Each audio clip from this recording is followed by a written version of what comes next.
Someone recently asked me why there's a drawing of a wolf on the cover of Walking with St. Francis, Walking with Francis of Assisi. My response was to tell a story. Once upon a time, there was a wolf who was terrorizing the village of Gubbio, near Assisi. The townsfolk were frightened and put a bounty on the wolf.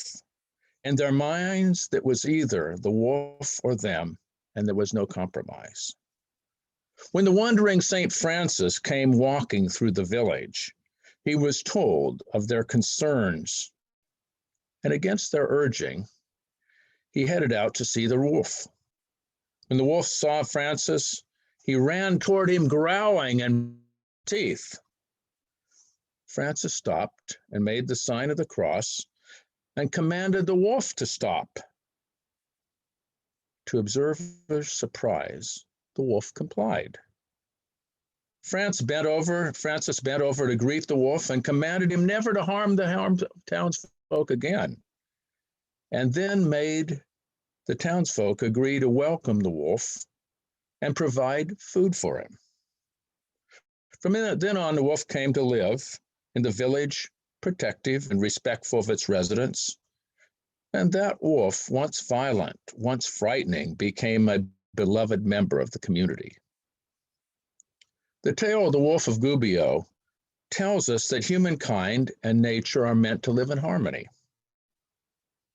The non-human world has values and rights that should be respected by humans.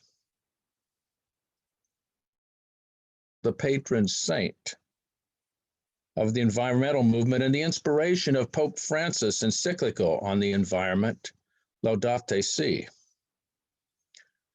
Francis of Assisi reminds us that all creatures are loved by God, that every creature deserves our honor, and that each creature praises God in its own way. We live in a world of praise. And this inspires us to hear the cries of the poor, feel the pain of dying species, mourn the collapse of glaciers, and respond to the global threat of climate change. Like Francis, God calls us to walk. God calls us to walk with Francis of Assisi from privilege to activism and from prayer to protest, seeking to expand the circle of ethics and spirituality from self-interest to world loyalty.